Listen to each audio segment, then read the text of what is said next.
Creating beyond calculation, beyond politics, beyond the big two. Welcome, Silverliners, to the wonderful world of Wednesday Wham! We've got our core crew here tonight, with the exception of the Empress of the Inks. Alas, she couldn't make it this evening.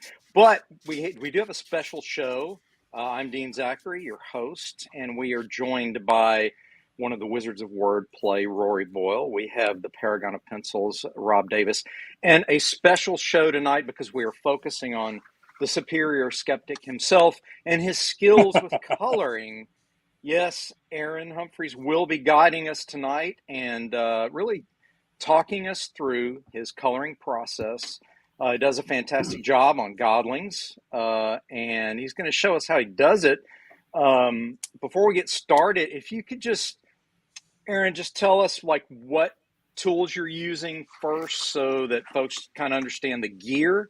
What are your favorite and then crayons? Yeah, you know, all the crayons and the construction paper and all the paste. 64, yep. Yeah, of course. Well, I mean, make sure you buy the crayon with the sharpener, built-in sharpener. Yeah. That's important. Exactly. That's why it's got to be 64. Yep. It's got to be the 64 one. And then you can use the individual little boxes in the 64 as your impromptu missile launchers when you try to shoot your crayons at your friends. And did anyone else do this? Oh yeah. No. And don't try to eat them. Don't try to eat them all at once. You know, just take it easy. But everybody knows they did this. Everyone's like, "Oh, look, a missile launcher!" And so that was right. That was always the case. Mm-hmm. So what do you use? What do you like to use as far as your gear? Your gear. The devices. You know, it's funny. I've used a Wacom tablet for a long time. I've recently got a Cintiq, so I've been doing that. Okay. I've been coloring with the Wacom. I can color with the Wacom. I just can't draw with it. That's weird to say, but it's kind of true in a way. I had the same problem. Yeah. Yeah, and so I think I was too fussy on my lines or whatever. But I recently got a Cintiq, so I've just been doing that. I can draw on the computer and color, and I'm still even drawing. I set my pictures at 11 by 17. I can print them. I can sell these as prints. And then I realized, well, crap, if I blow them up 11 by 17, the line work doesn't look as good. That's the thing that's just starting to kill me about the computers. You focus on the line work and you see what lines are missing and that things aren't filled in, and it's like sure. So we will pixelation see. It's not so much pixelation, it's the texture of the paper a lot of times if you're drawing so analog it's style. Like I'll show you when I get, because I think I can show it on this one when I zoom in. That's the best way to show it. Now, do you draw, before we get started, do you draw traditionally, scan it into the device and bring it into a program? I do. It depends. Right now I'm able to draw on the computer, but before I draw by pencil, I would ink it by hand, and then I would photocopy it at Kinko's. I'd shrink it down photocopy because my scanner bed's only very small. And then I'd scan it into the computer and then just save it as a Photoshop file, work from there. Yeah. Now I could do it all digitally.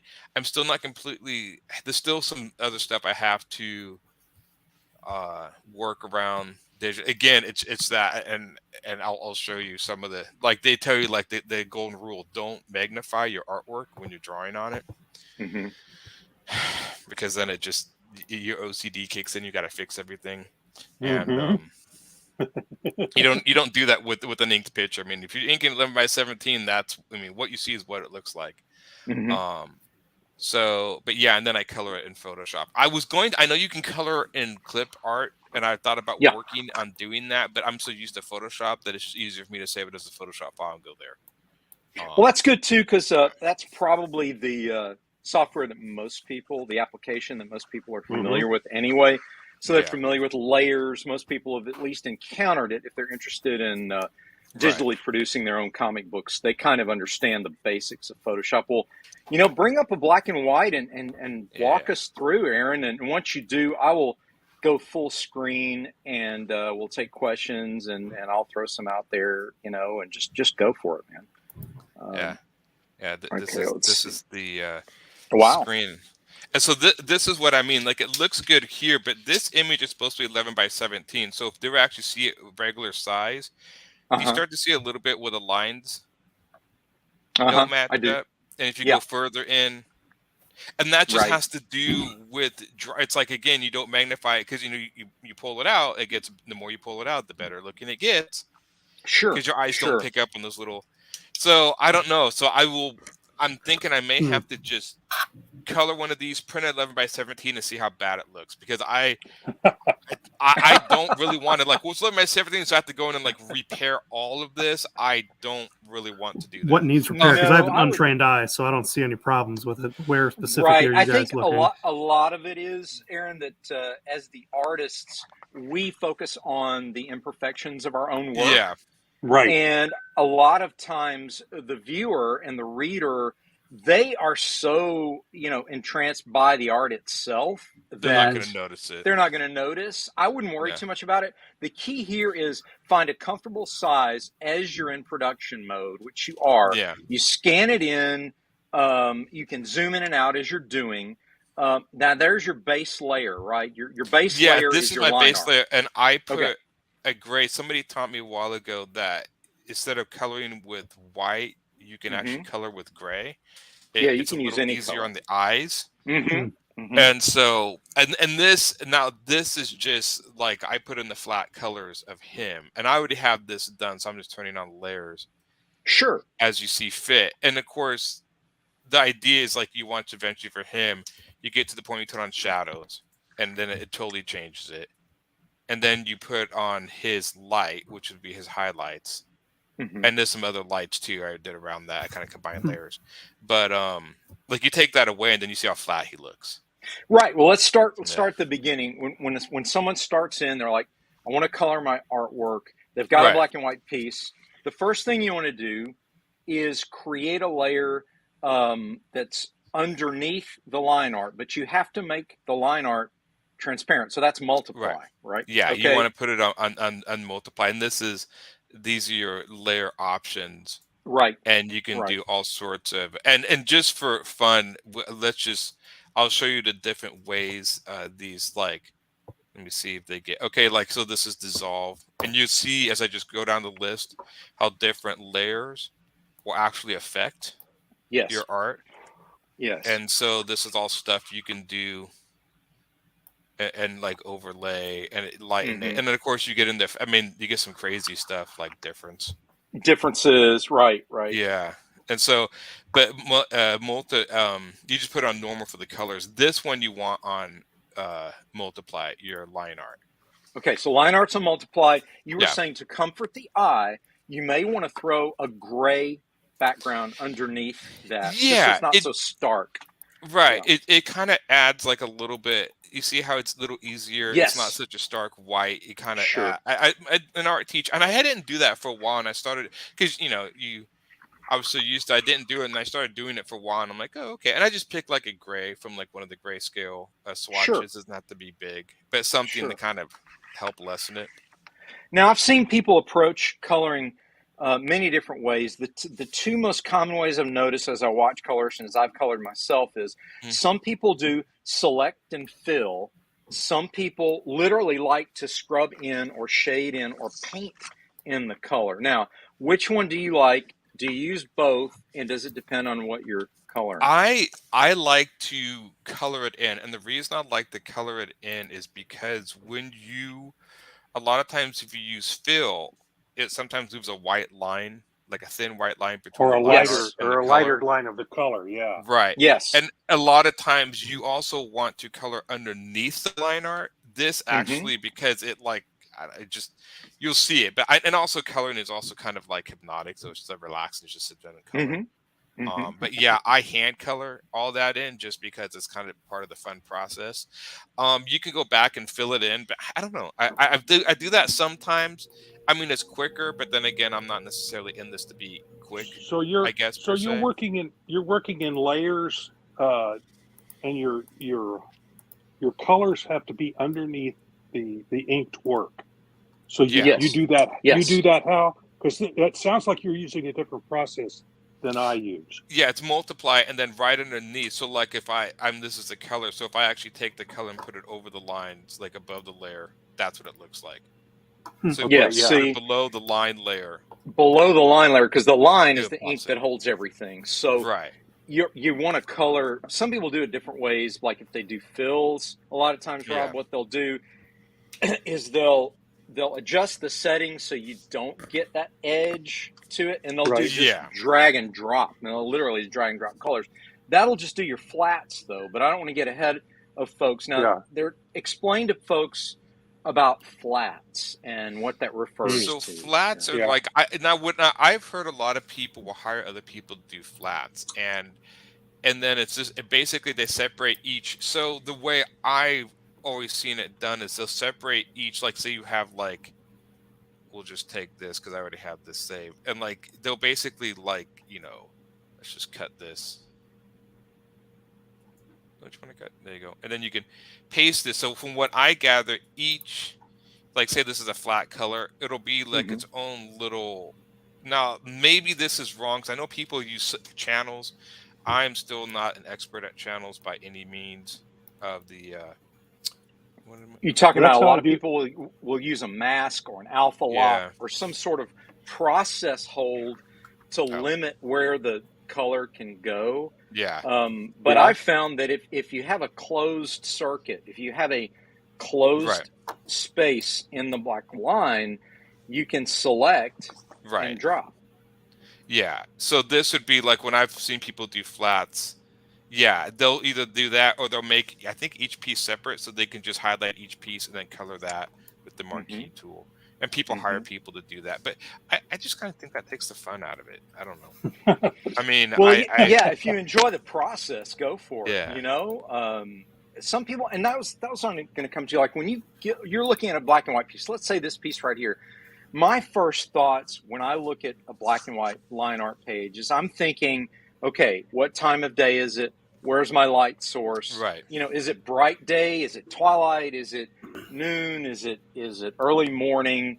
And then I start thinking about the palette. How do you approach a page? I usually I try not to get too, I guess, complicated with it. It's either a cool palette or a warm palette. This is a warm palette.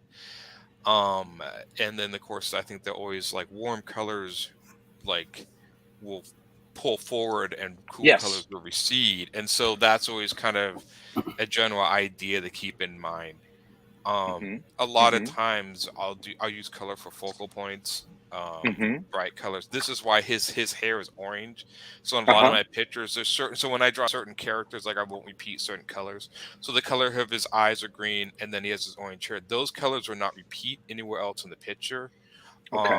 And I even in Godlings, I would do that. Like when I first started that book, a lot of the uniforms are crimson red. And that color was never repeated in the picture. I wanted that color just to stay with the uniform, so they would stand out against everything. That makes sense. Do you think about color theory, or is it more intuitive? Because I know that there are times if I'm doing a bounce light, like from the side, if it's on something orange, I'll think, well, maybe a purple light because it's a complementary, theory. Complementary theory. I usually, it's funny. I took a class in color theory, and I mean, again, you can spend your life studying that, and it's intense. I still getting around the idea. I'm starting to use more light. Like I did use, there was a picture that I used a purple light, like you said. On especially on something orange or yellow. Yeah. And same thing with greens this and was reds. A purple lit one. Yeah. And I kind of did that. This is more of a cool tone. But again, he's warm. And again, since he's red, I try not to repeat a lot of red colors. The one I'm doing now has red in it. But I try not to repeat. Again, the hair. So his hair is like this sort of neon orange, and that kind of helps me a little bit with like standing him out. Like it just like your eye zooms in the hair. Oh yeah, it pops. And it really does. And I did that with some other images, like this one, even though it has orange in it, for some odd reason. Now, I could almost argue that the focal point would be the head down here, the pumpkin head, but you can see his hair up there.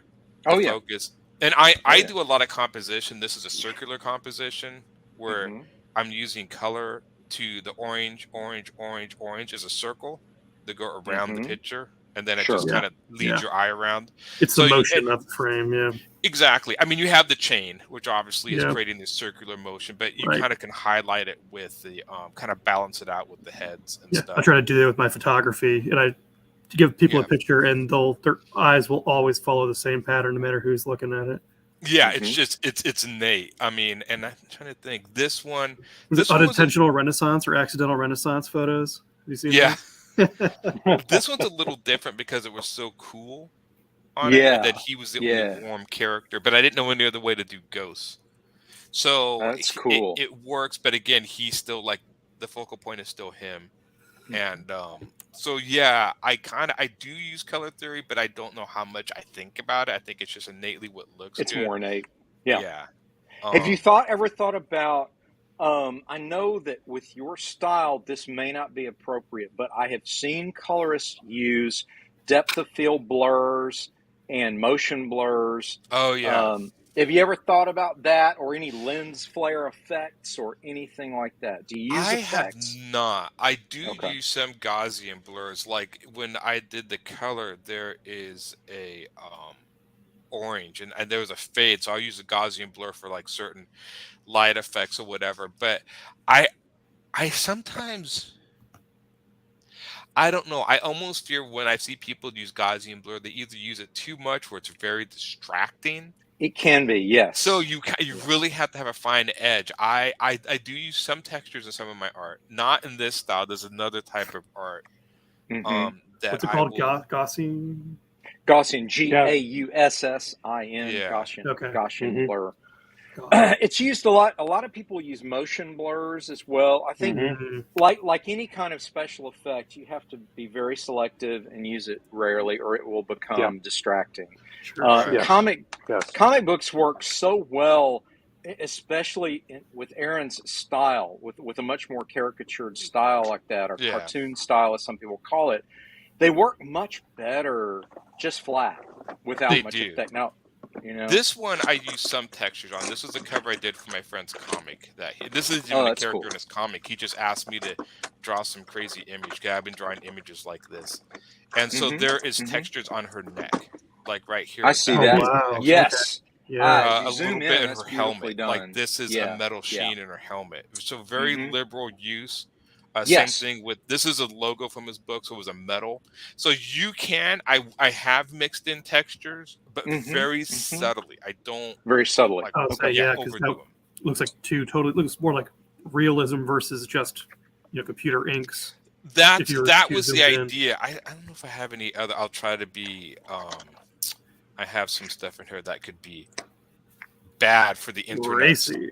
Yeah. Well, when we come back to your art, I want to ask you about how to give it volume, because once the flats are done, the next stage is, okay, how do I give this a little bit of volume? Now, again, with a caricatured cartoon style, it's a little bit different. Some people say, no, I want it as flat as possible. I want it to look like animation.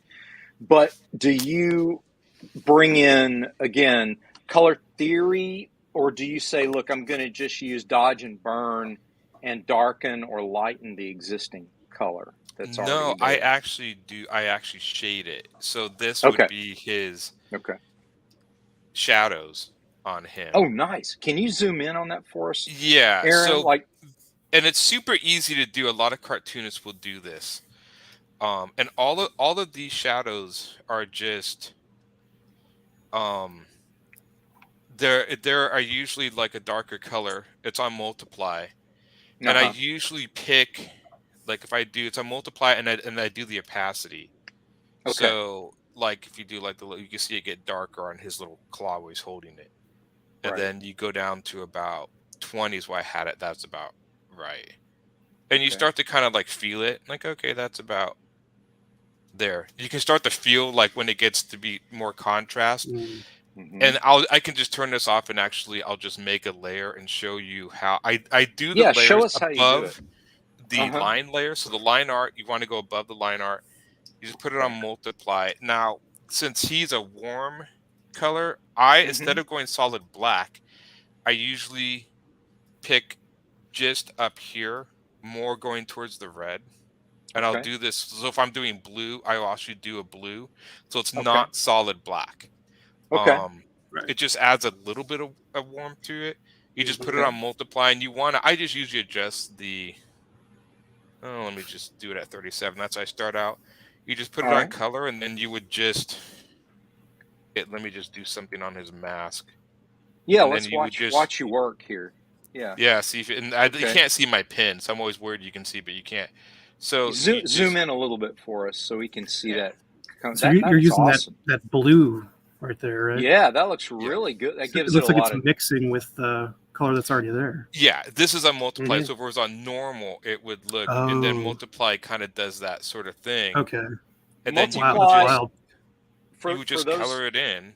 For those who don't know, multiply is like turns the layer into a piece of plexiglass or acetate or clear glass. Okay. So then the light's shining through it. Oh yeah, that's basically. And then I just basically, will take my eraser and then just so erase you can out just for highlights. Yeah, and then it just punches out, and then basically that may be a little too harsh. Oh, whoops! I always hit the button. Go away. Now, what brush are you using? A flat brush, a soft brush? It's just your standard brush. Okay. Just your standard brush. I don't use soft brushes that much. And so that might be a little dark, and I'll just take the opacity right next to the layer. And then you can just, this is it at full capacity. Right.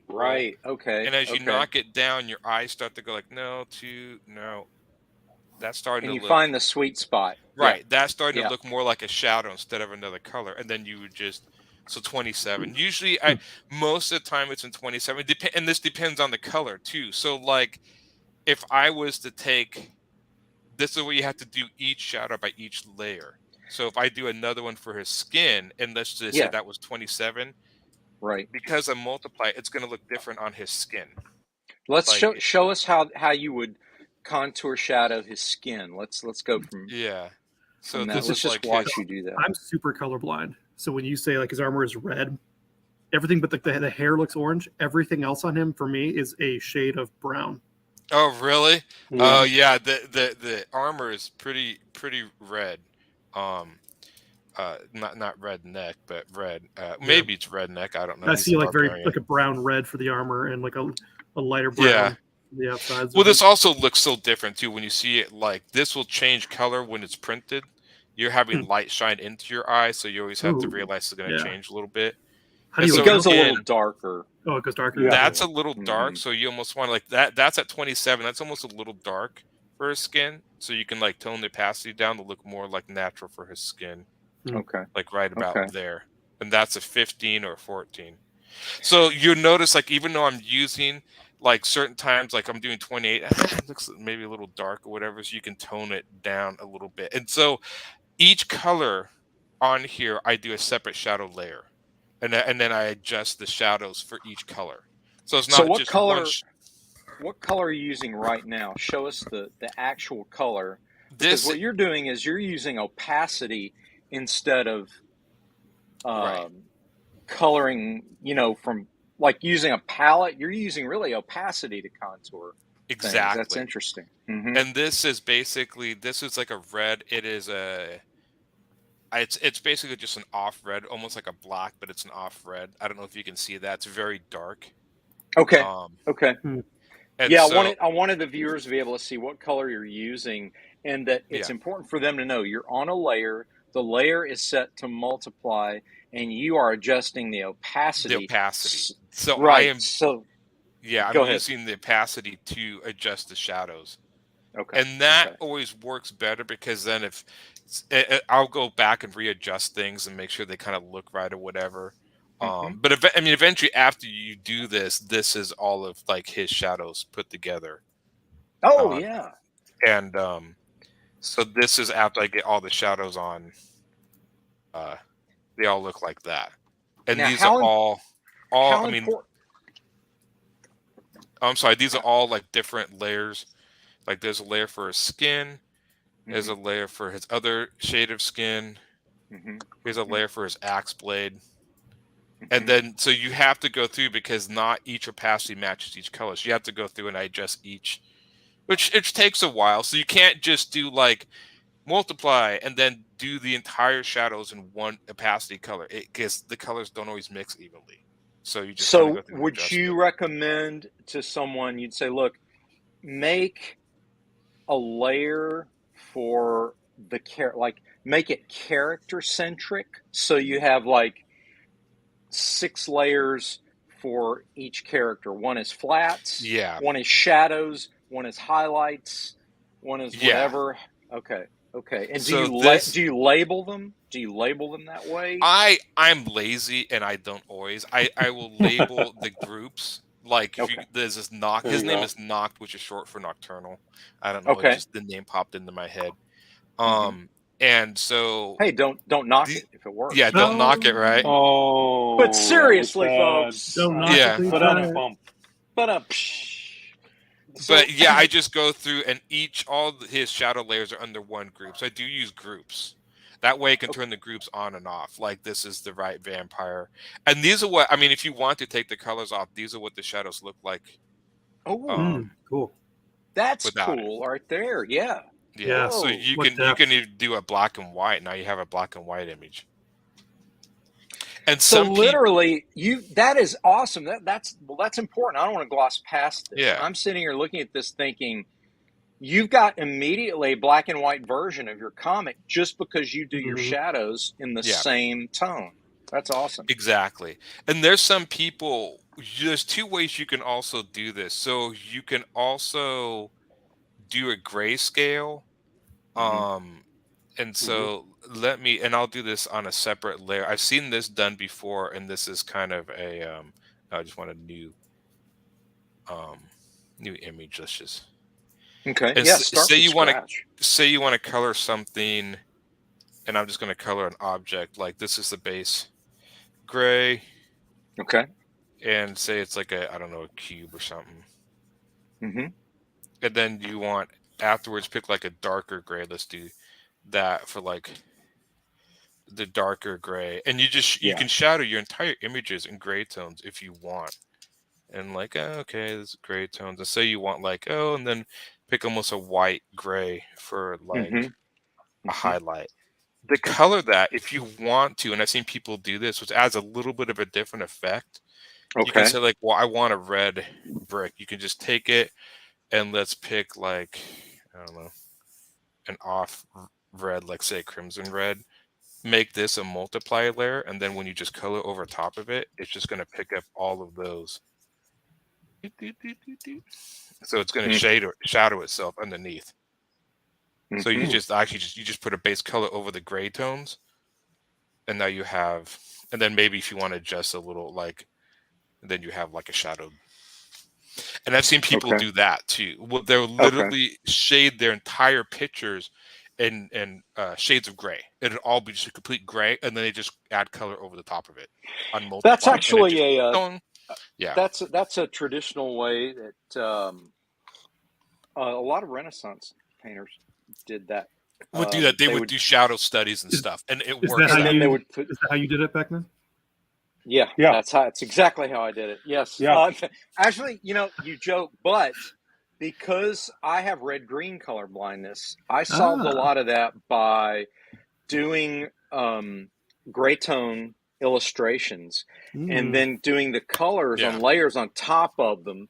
Like a lot of the masters would do that as well. They do egg tempera color glazes. They call it color glazing on top of a black and white image. So I did that digitally for a long time, but it's okay. I've even done comics like that, but I've always loved the vibrancy of the style that Aaron uses and that most comics use, which is flat, bright color and then a black outline of ink. I love that look, the more traditional look for comics. Yeah.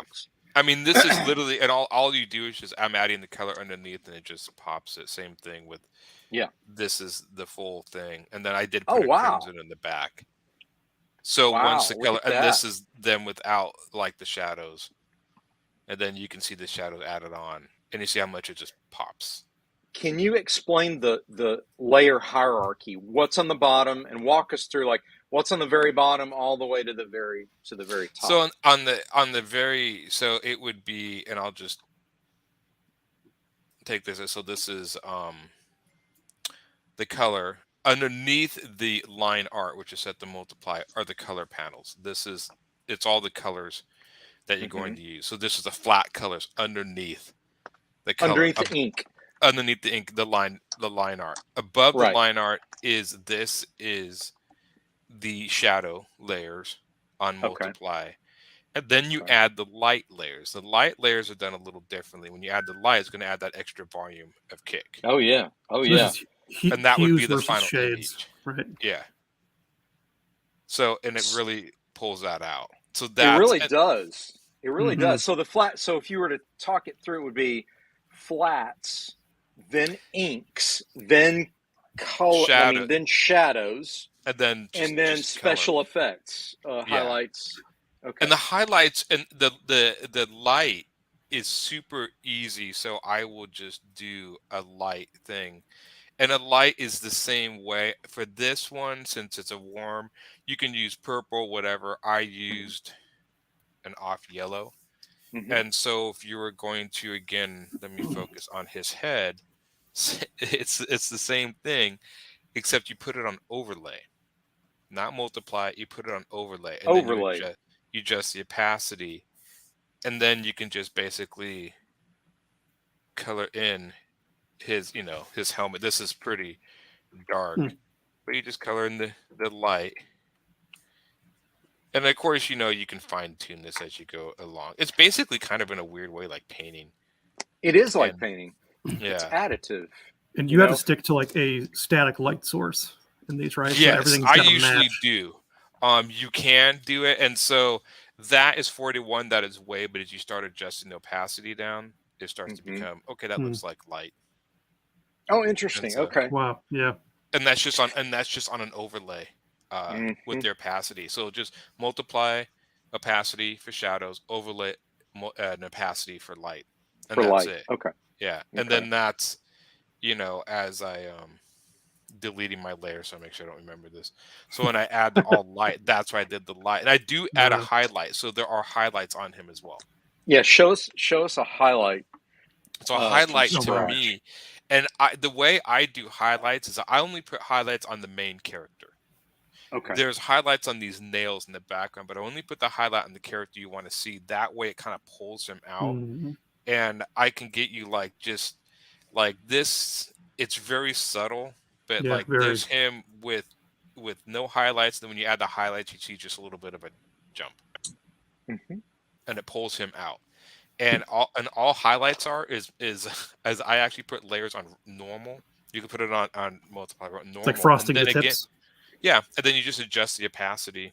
And I use white, just straight up white. So all of these are just white lines. That's 35 on normal. See if which one? Oh, that would be on his blade here. And then once I go down to 35, I just I always have to get it just right. But as you do this, you start to see subtle. it. Yeah, it just makes it more subtle and it pops it. And that's really it. That's my entire coloring style is line art, flats, shadows, light, highlights. That's it. So mainly you're manipulating opacity, and then you're manipulating. You're using an overlay layer effect, or multiply layer effect. So it's really effects and opacity. A lot of people paint literally just right on top, like they're painting. That's what I would do. It feels like very logical to just go over top. But this is more manipulation of saturation of how how intense it is, and because you've separated. The most important thing people need to remember is separate everything on a layer. That way you can always get rid of it, or change it, or alter it. The other reason people do flats is you can use the magic wand, which is a selection tool for Photoshop.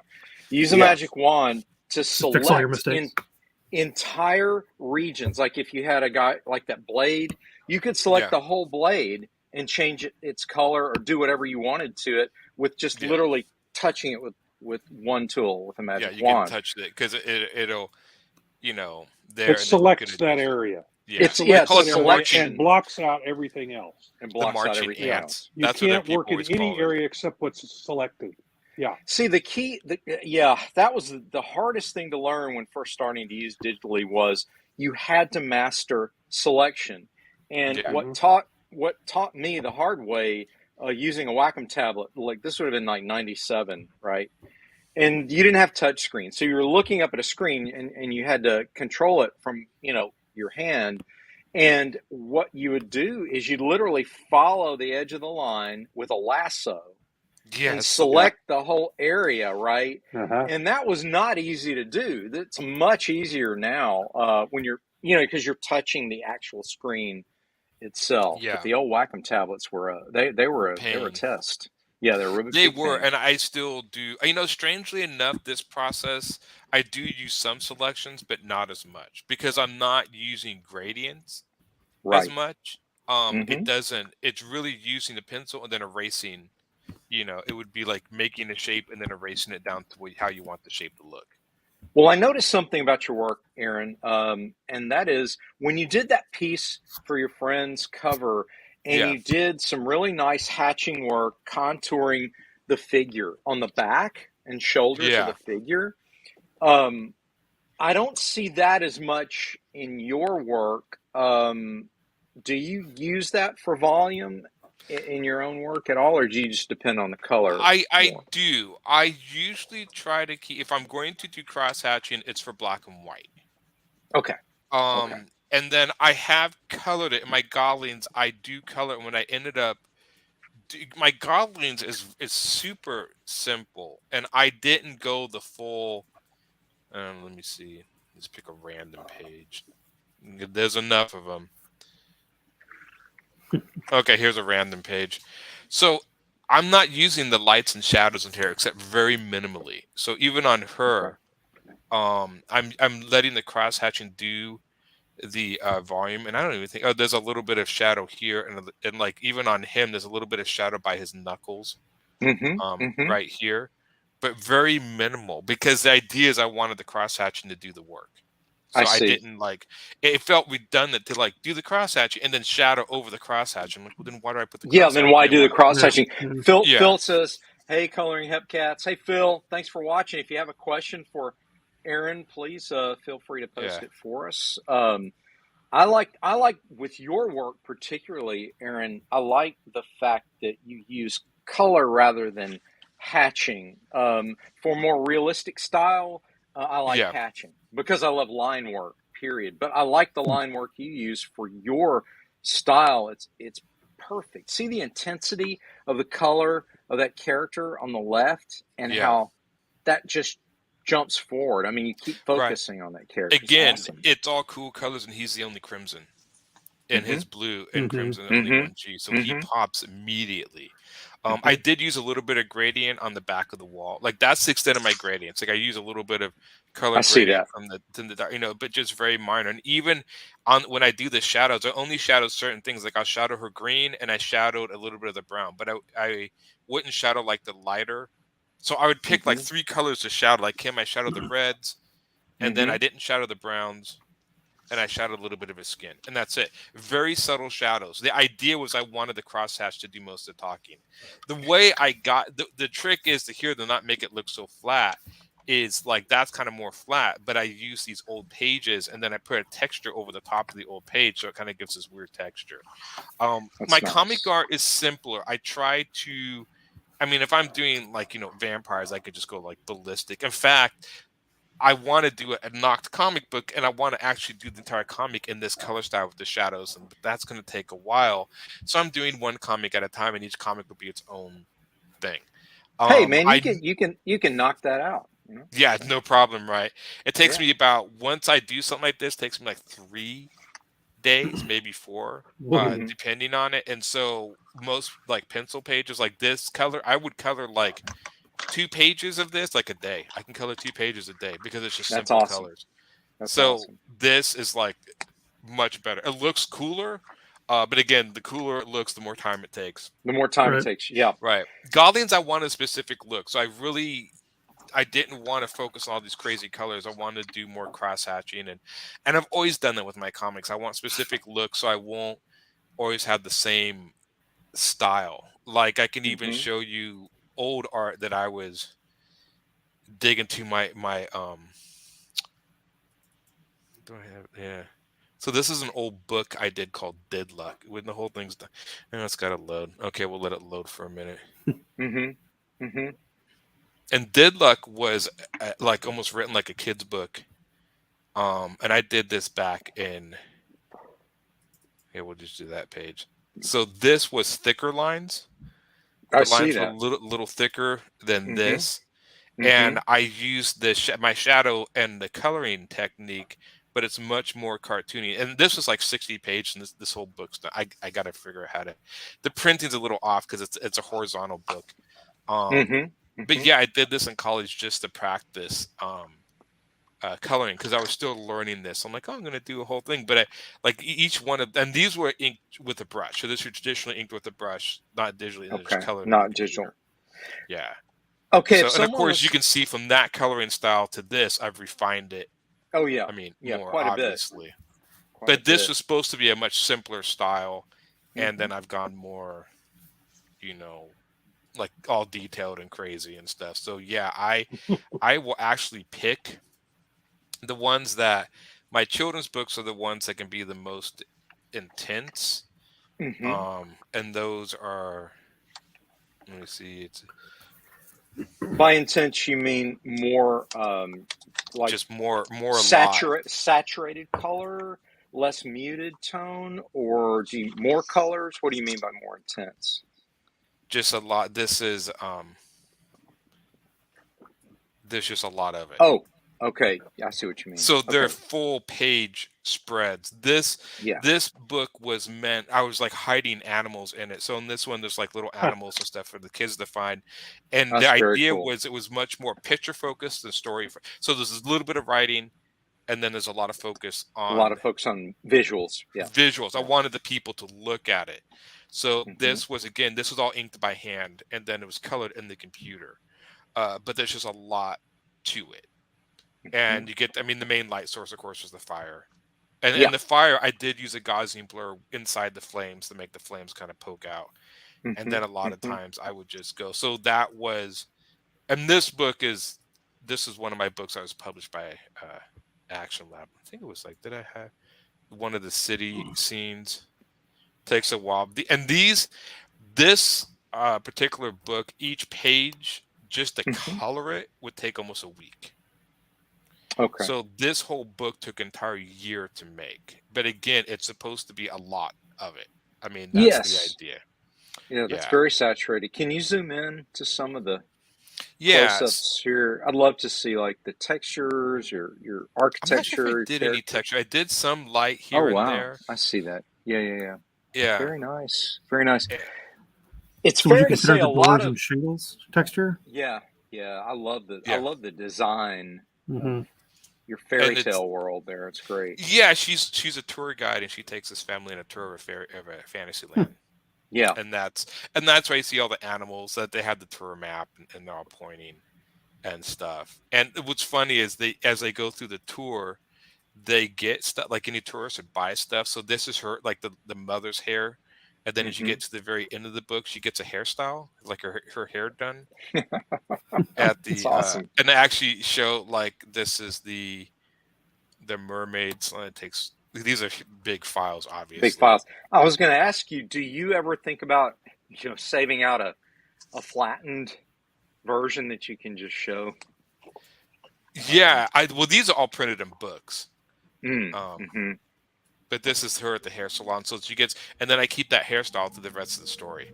So when she gets her hair done, then her hair is the same thing. Like, and the dad gets a helmet, so they're changing. This is the idea. Cool. It was like this mermaid hair salon. I'm a merman, Dad. Yeah, merman. And there's a merman here, and they're getting all of their. So yeah, and even in this story, I built in a secret there. See if I could even find him. There's this little character right here. It's like this little mushroom dude. Let's see him. There. He's in every picture, but I don't tell you. And so it's up to you to find him. Hey, mushroom dude. So, yeah. Waldo. Exactly, but I don't even hint that he's even on the cover. And so if somebody looks at the book enough, all of a sudden they'll pick up like, hey, wait a minute, this guy's he's in every image, and he's very small. Like even in this one, he is right there, very small, and you can see. I mean, the main size of the book is about that size, so they're small. Let me see. Yeah, so that's I got a question for you as far as process. If there are aspiring colorists out there and they want to start coloring their books, do you have like go-to inspiration? Like, oh man, they've got to look at this person, this woman's excellent color, this guy's an excellent colorist. Do you have, people you look at? I'm trying to think. Not really. I just started coloring my I use the website Cooler, Adobe Cooler, which is Kuler, and that helps me with color choices. And I don't know if I can show it online, so don't worry about that. Yeah, Cooler. It's basically you would choose, like, you would basically, like, say this is a yellow. You would choose a color. You would grab this number, which would be the I can't remember the name of that. The Pantone. It's either RGB. It's RGB or it's a CMYK. Right, and then once you get that number. And then you go and drop this into your, like, you go to Cooler and there's all these different color combinations and stuff. What you would do is drop that color and, like, this is your main color, and then Cooler would tell you all the other colors that would go with that color. Oh, okay. Okay. So it's an advisory. Advisories. Exactly. Yeah. And so it really is helpful. That way you're not getting the candy color effect. You keep helping me use my eyes. And from there, I don't look at, I know it's funny, I don't look at a lot of colorists. I'm trying to think. I do like some coloring style of the Udon, which is Udon is a company that does Street Fighter and art and stuff. Udon, like the noodles. And they have a very cartoon, but then just look at cartoons or whatever. Most of the time when I'm coloring, I am just going with what I think. And then I'll look at, like, real life stuff. Like if I want color clothes, I'll look up clothes or whatever for color ideas. But very rarely do I look at color. I'm not a huge fan of a lot of modern day color where a lot of things are monochromatic and certain, like, this is all green and this is all red and this is all blue. Like whole scenes are that way. That is, I think, overdone to the point where I think it's okay. We've gotten that. It's like the lens flare. Okay, the monochromatic crap is done. We've done that. Let's move on. Add color to your comics. Don't sit there and be like, yeah, but everything's blue. You got, I don't care. Add color. You got a whole spectrum of color. Unless you're trying to do an effect, like I used. Yeah. I used a blue overlay to make it look like a night scene. Yeah. In one color that I did. I mean, I colored it all, and then I put a layer over the top of it of blue and found the right opacity to make it look like it was a nighttime scene. Yeah, and I've can done do stuff like that before, but I'm trying to think of, like, that'd be the only time I would use something like that. What should young artists who really want to learn about how to color these comic books, should they watch anime, like some anime stuff? Can you recommend for them, or you can. Again, this is a cartoon style of coloring, which is more. I was going to use, this is monochromatic, and I was using orange. It would be 14, where you would see, like, even on the. Did I do 14? Oh no, maybe it was. I'm going back to 12, so I'm going backwards. The reds and stuff to really highlight the fact that he's, got this energy flowing. God, I can't even. Did you use an airbrush there in that center glow? That looked like a soft. Yeah, light. So that's just a soft brush. So basically, to get the glow, I will use certain. Okay, so this is actually okay. That's a good page to talk about. The glow effect, you can use FX, and I do use inner and outer glow. And so panel 1 does have, with the red, it has an inner and outer glow, and if you take those off, it's just like a red ball. Yeah, show us, like, click on and off the appropriate layer. Yeah, so this is the inner glow, and you can add noise to it. So the noise, it makes it pixelated, so it looks like it's like energy. And then I just added an outer glow, And you just have to have but you have to keep your shape. So like this would just be like a big red shape, and then you can add inner and outer glow. Same thing with the red. How does it know what to highlight, what to glow around? Yeah. Exactly. Yeah, how does the edges? It's the edge. How does it select? Okay. It goes inside the edge and outside. It's using the edge. Yeah. And the outside edge of it. Yeah. So you have to select the edge to say outside and inside of this. No. This is the inner glow palette, and so it's on its own layer, right? Yeah. It's an effect on the layer. Got it. Yeah. And so I can sit there, and if I adjust the size, so it'll adjust. Oh, the yeah, size there you go. Okay. Or if you adjust the choke, that's a handy little effect. Yeah, I use that a lot. It's noise. This is the noise. You put the noise up, and makes it more pixelated. Mm-hmm. You know, if you turn the noise down, it'll be like no pixelation. It'll just be smooth. Very smooth. And so, you just play with it. To get the inner glow is literally I just took a soft brush, and it just basically. So let me just turn these. Oh wow! Look at that. It's just soft brush. One dot of the soft brush, another dot, bigger dot. Oh. So you would just take like, okay, I want to do yellow, and you just put it on a soft brush thing. You want to do the soft brush opacity, so you should knock the opacity of the brush down to like maybe 32, and then you just let us do another layer, and then the brush, and then I make it big. You can make the brush kind of big, and you just basically tap. Oh, sweet. Yeah. And you're starting to get that glow effect. And then to make it even, you do white. You do another layer. Same thing, except now you want to shrink your brush, put it in the center, tap. See, you're starting to get the glow. And then, one more usually just for like the big effect, the dot of where it's going, and just tap, make it a little dark. And then now you have like that's it. Mm-hmm. I want to ask a question real quick. Let's say you wanted the core of that highlight to be pure white. Would you just do another layer on top of it and do a solid white dot? Yeah, you would just do that. And you can just, you could do the same effect by just doing a solid and doing a Gaussian blur, which would adjust. So let's turn the white off, and let's do let's just do a solid white dot in here. And let's make it small because it's going to spread out. Actually, let's put the opacity straight up. Just make a solid white dot.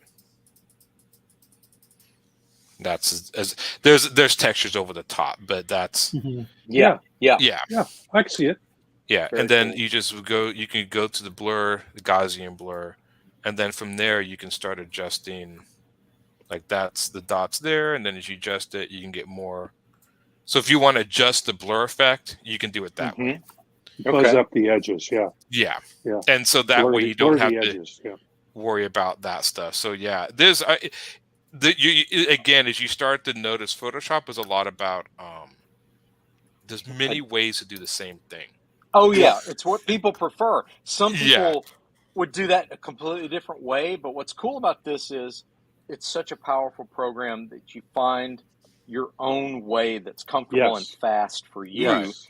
There's no right or wrong way with Photoshop. It's whatever brings you the result. Hey, show us how to do a lightning bolt. I would love to see how you put lightning around that so to do ball. Let's just say if I was to do like a lightning, and let me see, let's just do that. Oh no, go back in the group. Oh, panel 1 group. Okay. And I'll just sit there. I'll do a bright yellow, and then we can do that. And of course, there's not going to be any lines on this because we'll just do the straight up lightning bolt. It was like, let's see how that works. Oh yeah. Now, where are you on the layer hierarchy? Tell us where you are. I am below the ink line. So Okay. I am right below. I'm in the color section. Then I would, you know, make it sharper by using your erase tool to erase away the edges. And then strangely enough, you would pick yellow for a lightning bolt. Most lightning is actually blue or purple. Very rarely. Right. I'm not sure where the yellow part comes in. That's why actually Boomer is blue, because lightning is mostly blue. Blue is much more of an intense heat than yellow. It's weird. Yeah, that's I thought, it's a question too, that I was interested that you chose that color, because I would have chosen a pure white to do the bolt, and then I would have put something around it, maybe a color around it, because the core of the lightning bolt would be pure white, and maybe the edges would be blue. Okay. Well, we're getting to that. So you get FX, and you would do an inner glow, and then you do a solid white, and you want to put center, and we can do like maybe more precise, and we'll do the opacity, and there's your and then nice, you kind of like the size of it, like there. So you basically did inner glow on that layer, and then you adjust it. What were the parameter adjustments that you? This is what I'm still kind of, and of course you can kind of like. And you can do an edge, or you can actually do the center, and you would play around with this more, but that would be more like, and then from there, once I get like the inner glow, and I would take the opacity down or make it, let me see this size, like you can do, and now you got me noise or whatever, and then from over the top, if you want, you can just do a straight up soft brush, do the opacity down and make it solid white, and then just basically color in like the lightning bolt more straight up, something like that.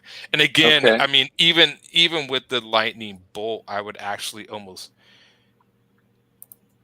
because I put it like just a slight blur on the bolt itself to blur those edges a little bit.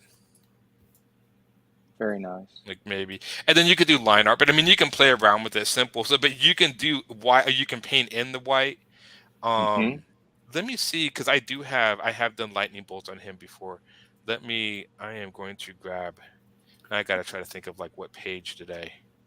Okay. So now this is Photoshop. Have you dealt or explored Fresco or Illustrator?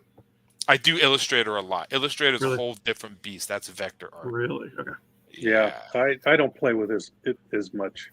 What does that mean? All my lettering in The thing about Illustrator is it's vector based, which means it's got geometry and mathematics that make the images scalable to whatever size, and they don't pixelate. That's excellent in terms of titles and copy. It makes for very difficult. You have to be quite a technical mind to want to do illustration in Illustrator, which is odd that it's called Illustrator. Yeah. I've seen people do completely lifelike. I've seen people do completely lifelike illustrations. That amazes me, because I have no concept how I could do that. It's just absolute patience, and I've the seen best people. way. Yeah, I don't have patience doable.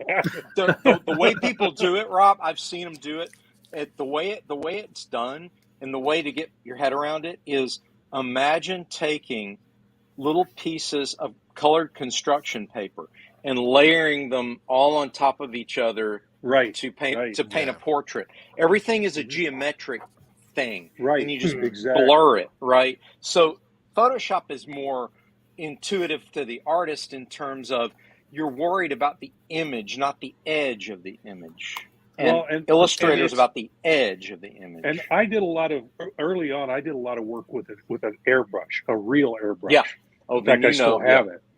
So Photoshop works in my mind similarly to that, right? And that's how my mind works, is like an airbrush. Same here. Same here. Yeah. Hey, Aaron, go back to that. Well, that stop. I love that, Pete. That is a That's nice. I love those. Wow, lightning bolts are great. Hey, can we do lightning bolts? Can we do a layer exploration of that piece of artwork. Like Yeah, break it yeah. down to just, I want to see like constructing that entire piece in layers. Like I want to see just the black and white, and then as you go. I'd love This was to the see first that. line I drew. This was the second line I drew. Yeah. Yeah. This was Look the at that. third Look at think line. That is cool. yeah, I think that was the initial image. That was it. That was it. Wow. So isn't that cool? Like, Wow. okay, so start adding and talking about, okay, so there's your Yeah, gray. this is the blue. And I just wanted, like, this scene that takes place in the comic is in the mountains. And I wanted him to be inspired by Dragon Ball Z stuff, like with the power starting to come up underneath him. All right. This is the base color. I mean, again, you can see even because I'm actually going to, the stones actually do have a texture on them. There was a stone texture, like on the stones themselves. Can you zoom in? That? Maybe we can catch that on screen. Yeah. So I'd if you love look to at see the what you got. stones, this is like, that's an actual texture. Oh, those are just pictures of stones. Yeah. That's on it real to give nice, Aaron. To give it texture. Wow. I do that sometimes, not all the time, but sometimes with stones, especially for the cover. I'm like, yeah, why not? This is like, I think like just me playing. I may not put the layer, like the light. This is the highlight. Again, this is the shadows. Now the light's going to be coming from both sides, so it's hitting like on his coat, like here, and it's hitting on both sides. So you shadow him in the center, and as you light as you go down. We call that a core shadow. So you want a core shadow since you've got lights on both sides. And this is stuff at the bottom. Are you operating with overlay, or are you operating with multiply? Like that's multiply. So my shadows all on multiply. Okay. And then again, to add the light, and the light's going to be a little more intense because of the lightning bolts. And then I just add the highlights to them, which the highlights are very subtle, but they just kind of make them pop. So that's the final image. To do that, there's a template that goes over the top of the book, and that's why there's not a lot of stuff. It looks like crap on the bottom, but that's okay. The lightning bolts were basic shapes. No line, and I didn't want to put any line. I wanted to add the effects after. I wanted to be very subtle. I didn't want them to be like super intense. Hey, Tommy saying loving the color talk and art. Yeah. Thanks, Tommy. Yeah, that looks good, man. I mean, you're saying I like that effect. It has a frame too. I love that effect, man. Wow. And that's just, let me see if I can. Yeah, it's just those are his little hands, and did I combine them there? Maybe I combined them. Yeah. So it's just, again, that's just a soft brush on yellow, and I just hit it twice with a soft brush, and then I just added in the white, so it looks like it's hotter in the center. I just did an inner glow for the lightning bolt, very very subtle, and then just an outer glow, and that was it. And that's how I made it. Even the inner glow, the size. Again, I'm doing it very much sort of like, adding noise. Noise adds. I can go back over I think the opacity is up, but I bring the opacity down so you don't see it as much. I wanted the whole thing subtle. What makes it very subtle is the fact that this whole layer is on 55. That's it at 100%. Okay, and you made it very more bright. So I took the entire layer and knocked the opacity down to 55 because I wanted him to be the focal point. And then when you add it in, it just and that with the framing of the graphics, then that brings it all together and unifies it. I wanted to ask, let's say you work and you had an art director and they said, "Hey, Aaron, can you do some yellow edge lighting on his arms? I just want to see what that would look like." How would you edge light the yellow bouncing from those lightning bolts? Let's say in the edge of his arms. I think I did. Let me see here. It looks like it was yellow, and I think I made the yellow more intense. Let's turn off the lightning bolt. The light here, you can do, if you want to do that, you would just, add a layer. Straight up more, dude, it's like hard my opacity. And then you can just basically just draw in straight yellow.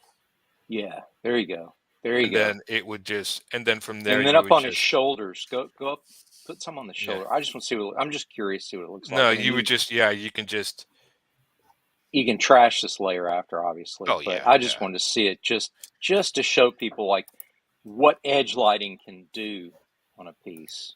It can really make something pop. Oh yeah, yeah.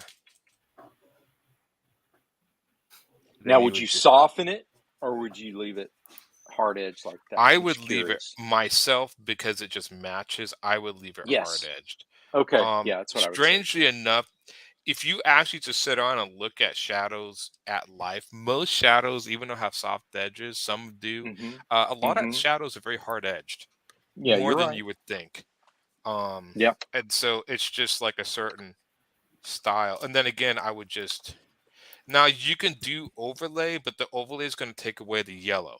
So like, say if you do overlay, then it's going to look, see how that kind of vanishes? Yeah, see, I would do normal. So you I just do literally would do normal, normal for that. and then you would just adjust the opacity Right.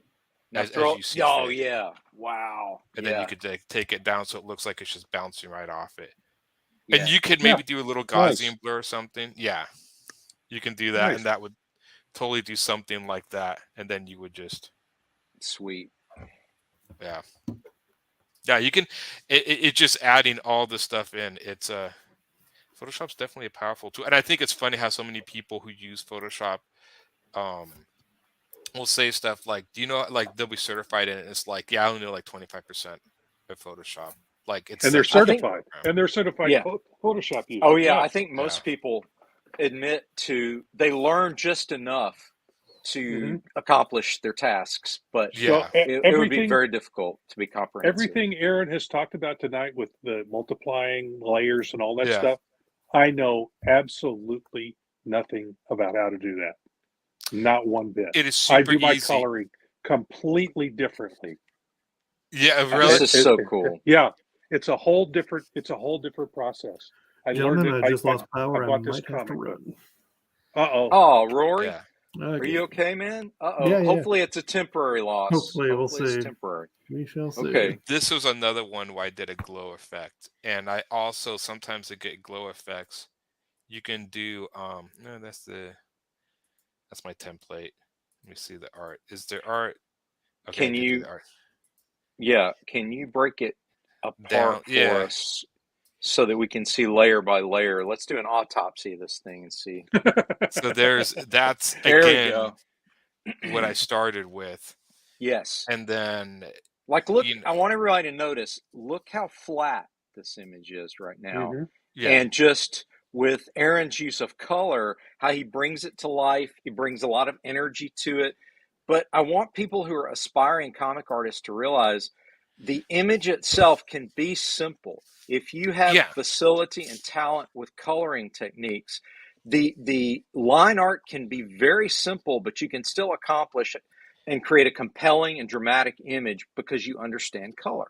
And that's one thing Aaron does. So let's walk through this. And that was awesome. Just using his skin and again, I wanted to make his eyes glow. How do you make his eyes glow? Well, you make that light and everything else darker. You can actually do a highlight behind his head. This is a soft like highlight behind his head. Again, do extra stuff on here. There's a little bit of a gradient that I do a little darker down below. Again, the shadows, but again, all the shadows are coming from that light source of his eyes, so they're all darker. So and pop that shadow layer on and off for us. So and I actually did a gradient. That's another cheat.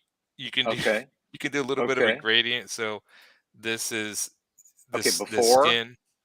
Before, after. Right. And then you could do a skin, but you want to still see that focus. So you could do a gradient later from the top, and that still makes it dark up here and keeps adding it. But again, since this is going to be light, the shadows are not going to play as much of an impact as the light. Now you start to see that sort of now the light's hitting his hands and adding that. Nice. And then you start adding nice work. The highlights. Oh, yeah. And then you add that sort of glow in the middle of his eye. And then pretty soon you have this. He looks like he's enraged. And that started from a very simple, I mean, all of this started from just a very simple image. Yeah. Yeah, I want that. Yeah. That demonstrates exactly what I wanted to do tonight, which was to Yeah, that's display almost for all people geometric shapes. Yeah. how powerful color is, Yeah. When you do it especially right. if you're doing, a cartoon style like that.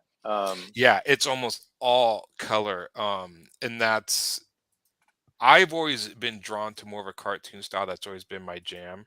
Yeah, it's good.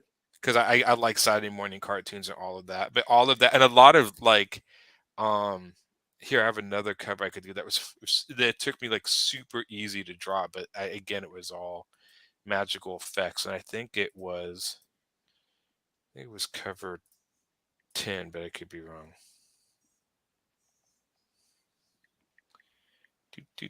My poor machine.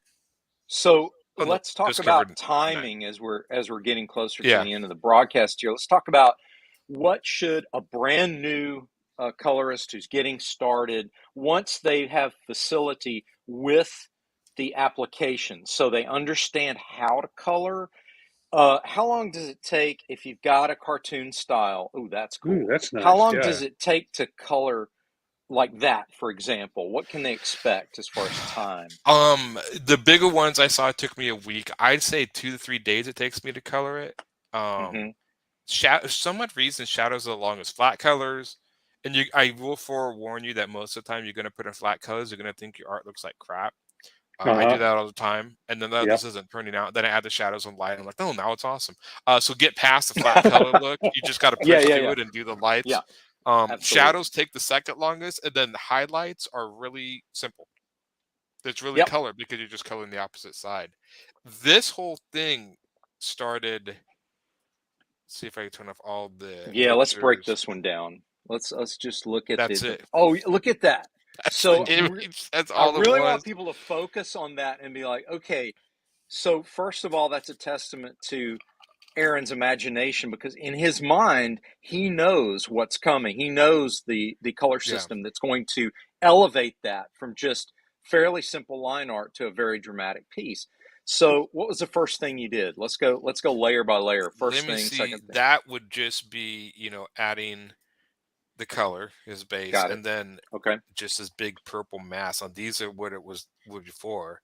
Okay. And then I added the inner glow and the outer glow. You're not going to see the outer glow because it's on white. Now, of course, to make it glow, anything glow, put that on black.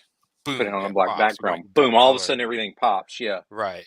Plus, reminding everyone, the reason there's a roughness there at the bottom is that he's got a framework. He's got a graphic. Yeah. So the frame. template just covers it up. Right. Yeah. So and then from there, this one I just really started playing with, like, there's a gradient here for the light shining further. And then I started playing with these dots, and these are just basically the soft brush dots. You just pop them on, and this is 100%, but you can like tone the opacity down. So it looks like there's little balls of light glowing through it. Add the light on for his face. And this would be more striking because it's a more intense light. The light for his jacket. I have no idea what that layer did. Probably something important. Probably some. Oh wait, there we go. It's an extra light. So I actually it was important when you did it. Sometimes I will do this, and you can do this. So this was the initial light source, but to make that pop more, I will actually put a second light layer around it. Oh, I see. Yeah. And so sometimes that makes it more intense than the highlights. So this whole light came from. Let me see here. That. I turned on that, added a second layer of light, and then the highlights, and it really made him light. And then this is the shadow layer. The shadow is going to be darker because the light's coming. And then I added this little visual effect, and this whole thing down here was just done by doing you would take like this tool. Okay. What tool are you using? This is a hard selection tool. Okay. All right. And then you just kind of like click it and make nice the highlight. Yes. Fill it in, and then you have your shape. That's the way I did that. And then I did I blurred it. And then from there, I added like just a little more light at the bottom, like another this. So this is very subtle, but you'll see it when I focus it. There's a second one there, but I did it to the point where I didn't really want you to see it, just a hint of it. So that's it. And then that was it. And then you just add the frame, and boom, it looks like he's being enveloped in light. Yeah, that's really powerful. Really powerful piece. So along with saturation, with the overlay effect, would you say what's more important, color theory or lighting for you when you're doing colors? I think it's color theory. I think colors work. The one rule I try to use a lot of my, like even when I designed this character, the main colors are gold and red. I mean, you have the browns and the greens, but gold and red are like the two. I usually pick at least two main colors and then a third bright color, like a third off color to be the orange in his hair. And you can have other colors like more subdued, but the main colors of the characters will be that. Like, let me pick up the oh,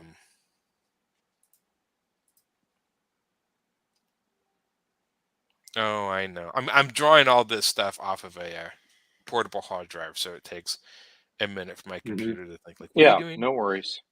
And so these are like mostly red, the crimson red, and then the gold for like him. So it'd be like red, and then blue for him, so red, blue, and then you have the browns, which are kind of like neutral, gold, red, and she is blue, red. Those are the two main colors, and then I would add like highlights, like a little bit of purple, whatever. Sure. But I usually pick two colors to be the predominant colors in the character, and then you can add little other colors here and there to do like, well, he's got like bandages, and then he's got like the leather straps and other stuff. Sure. But you kind of want to pick those two, and usually those are your brightest, most saturated colors. Same thing with him, gold, red. I know. I guess I like that color. So it's important to choose the palette for the characters that you want to stand forward, that you want to advance in front of the background, and keep those. Is it fair to say keep those saturated? Keep those. I would say. I mean, look at like Batman. I mean, Batman. If you look at Neil Adams, was gray blue. The yellow was the pop color. Superman was the same way. It was blue, red, and primaries. Didn't he have like yellow or something in his? Yes, blue, yellow, and red is Superman. And two of those colors are going to be the predominant colors, and then you're going to have your other sort of odd pop color. I call it the pop color because it's the one color that, like, it's like this guy's hair. It's the orange hair. There's nothing else on his body that has that color, so it draws your attention. So Batman's belt and the shield. Batman's belt and the oval. Yeah, those exactly are the yellow. It's interesting. However many times they try to reinvent, the Batman outfit with the black bat against gray and all this, and they've been very successful with it. Don't get me wrong, but what's interesting is when I'm at a convention and someone wants me to draw Batman, they want that classic Batman look, and I think a lot of that is because the color it generates with people. So there's I think a lot of modern, like, Image kind of went over. I mean, they could color everything, and I think Image sometimes in their comics went overboard with like some of the characters are like a rainbow of colors, and there is a rainbow effect. And I mean, you can have saturated colors, so do desaturated colors. Like the saturated color on this guy is the gold. I mean, you could almost see his body outline with this bright gold yellow with the mask and this, and then you have the red and stuff. But those are the primary. And again, I use the yellow in his mask and with the eyes to draw your attention. I do think less colors can work better. I think a lot of people like added colors and colors and colors, and they still. I mean, the other thing too, when I use most of my colors, let me turn off all the layers. Besides the line art, like if I'm doing the browns, I'm over here in the gray area. Even the yellow, which looks saturated, is still kind of not completely. Not. I very rarely ever do completely saturated stuff. I'm still that's as close as I get. I sometimes like of course his eyes, are going to be way up here. in the bright area. Yeah. And the orange will be up there. But almost everything else is down in that gray tone. You're going to the grays, even the grays. I mean, it's just like it's a reddish gray. Even with the cool color, yeah. Even with their green skin, I think it's more, over there. Yeah, I see where you are on the spectrum. Which is funny because people always say, "Well, your colors are so saturated." I'm like, not really. Not really. Not really. It's maybe it's the light. When you add the lights and highlights, they look very saturated. One thing about your art, it's enhanced by the fact that it's what I call open for. We used to call it open for color. And what that meant was in a coloring book, a traditional coloring book, the idea is to create shapes so that the person coloring in the coloring book has the opportunity to do the form and the volume themselves. So you're creating just the outline. And I really want to emphasize the fact that I chose your art style to feature color tutorial for a reason. And that is because I wanted to show how powerful color is with a very simple cartoon style, because I've seen people color a realistic hatch style like my style, the Neil Adams look, and it will kill it. If you overdo colors on that, it will kill it. Because the reason we draw that way is to give it form so that the colors can remain fairly flat. Right? Yeah. I have to tell colorists, like, no. The reason I spent all this time hatching is so you don't have to do much work. Literally, just drop flats in there and it will work just fine. So same with my work. Same thing with you, Rob. So, but for Aaron's style, this is a fantastic demonstration of how powerful color can enhance a caricatured cartoon style it's what really makes his work pop. Yes, it's what makes his work work. And I didn't start coloring until 2009, 2008, where I really dived into it. That's a while ago now, Aaron. Yeah, it's a while. So it's funny because I always still think people always like my colors. I'm like, I always think that's the place I'm still learning the most. Like, I think I've gotten down drawing. You'll never stop learning either. Pretty well. I can fake it with the best, but color I'm still learning. Some people are like, I really like your color work. I'm like, really? I'm like, because I see other colors sometimes. I'm like, crap, But I do love the cartoon look. I always have. I've liked geometric shapes, bigger shapes. But yeah, I know there's a few people that say like, but when you sell the when you sell the black and white version of this, like the traditional work, it looks like a coloring book. I actually like this, but some people want all that cross hatching or whatever. I like simple line art. I like that line art. For your style, that's beautiful. That's exactly, that works. That works perfectly. Now, if you throw in the grays, I love that too, because now you've got your black and white version of your book. You do. That looks finished to me. That looks good there. Just you can, and I should start posting my black and whites. Yeah, it's got volume. You really now. should. Yeah, it's got volume. It's got just as much drama, almost I should say, as much drama as the fully colored piece. You might play with it a little bit more, put a little more gray in it, but that just there works. Yeah, I would also say throw some pure whites in the highlights, and you really do have a piece. Exactly. I don't know if you ever did this in school in art classes, but you'd ever do like you take a neutral piece of charcoal paper and you just have your white chalk and your black chalk, and then you push and pull. Actually. That's real fun. It is really fun. Yeah, I like doing that a lot. And it's funny. I actually drew the detail in the heads, and don't be afraid to get rid of stuff, because even that, there's I blocked all the lines out. Like this is the detail on the top of their heads, but it's all kind of vanished with the color. That was kind of, because I wanted their eyes to be like that was the idea too. Is you see him, and then as you go up, you see the three eyes looking down at him. If you notice, the red, I do see that. The blood red that they're dribbling out of their mouths is the most saturated red on there. Yes. Yes. So I wanted to kind of play with that too. There's lots of, I know color is definitely fun, and I've always really enjoyed, like I enjoyed coloring your work. It was different, but adding my coloring style to your style, Dean, I think was a fun effect. It did. Don't ever do it again. But no, okay. it worked. I liked it. It worked out. It worked out great. As we close out tonight, I want to ask you, Aaron, for those aspiring colorists out there, what do you recommend that they learn to use besides Photoshop? We've talked a lot about Photoshop. Should they use traditional analog colors too to get to know color theory more? What's your best advice for aspiring colorists? I was never confident enough to use pens and analog like paints. I did some paintings, but I was never confident enough. Digital coloring let me be able to, like, oh, you make a mistake, you can undo it. So that was more confident to me to do it. Yeah. I always feel like, oh, I'm going to draw this. That's a huge thing in Photoshop. In Airbrush, if you make a mistake, you got to start all over. That's true. And you I've have to done be that very before. careful.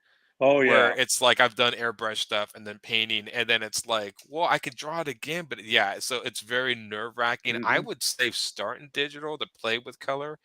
Awesome. Again, you are having light shine out of the screen. So if I print this, these colors are going to look darker. Okay. I mean, and the print, this is RGB, which is red, green, blue for the screen. If I put them in CMYK, you're going to see a little bit of a shift. It'll look more like it will when it prints. Yeah. And so this is going to take a few minutes, but you see it's a minor shift, but it's just a little darker. In some cases, it's a huge shift depending on how you work. I've had that happen. Is I'll do it in RGB and then shift it to CMYK, and it just ruins it. Yeah, and you're like, what happened? You're like, what happened? What happened? So it's called. I don't know much about it, but it's called gamut. It's it's the gamut gets thrown off when you change it from RGB to CMYK. Yeah, that's good to know. Something happens. One color doesn't shift properly when you go from one to the other. It's not as vibrant. So, Aaron, where can people go as we close out tonight to see Godlings, and because I want them to see more of your work? You can see it on Webtoons right now. Okay. You can go to my Humphres Illustration, which my last name, you see it written as HUMPHRES. HumphresIllustration.com is my portfolio sites. I have not put any Knock the Barbarian illustrations up there yet. I'm getting around to that. So these ones you'll find on my Facebook. You just go to Facebook or Instagram, Humphres Illustration, both. You'll find these images. I do have Humphres Illustration at bigcartel.com, which is my store. I'm not selling these prints yet, but I actually like to print some. I've thought about, all I sell in my store is my comic book and my kids' books, but I've actually thought about starting the prints, because I do have individual prints of original artwork in there. And I thought about, but I don't know how, because I know you can go to a printing place I think it's called Cat Print. We can do like really nice cardstock 11x17 prints, and I have a few of those I sell at conventions, but I just never thought about putting prints in my store. But I know people do, so I don't know. I should start throwing them up. It's something you should. It's something you should do. Prints do well. And then one last thing before we go. What about your Silverline work? I want people to go check out your Silverline work as well. My Silverline work right now, I think you can find Fire Rush and Indie Planet. I do not have those images on my Humphres Illustration. You can find them on Facebook and Instagram, but I do not have those on my store or my website. I think there's a limit to what I can do. My website, you're going to see some comic work, then you're going to see some other type of my illustrator work and storyboarding, which is the other stuff I do. But I think there might be a limit, so I may have to look into see if I can, because I think the more you add, the more they charge, and I'm like, well, how much can I add before they start charging me more? And they love to do this, even with Big Cartel and stuff, I think. But I'd like to start selling prints or whatever. I actually did make a bunch of prints of the ones like with the ladies and stuff that I've done, and those are just kind of, is my thing gonna work now, or did I just freeze my computer? There we go. And What about obsoletes? I want to mention obsoletes as well. Obsoletes is coming, and then when that gets done, I'd like to start putting. I need to put Fire Rush in my store to buy, and I need to put the obsolete, so that's coming. Okay, you can so buy those are those the titles at Indie Planet. At Indie Planet, okay, we get those Indie Planet. We're coming to the close of the show, and I just want to thank Aaron for his patience with us as we watched you and answering all our questions. And I found it really helpful and interesting. I hope everyone did. As we close out, we like to say the same thing every week, and a lot of us say, "Make mine Silverline." We'll see you next week. Hi, I'm Greg Horn. Make mine Silverline.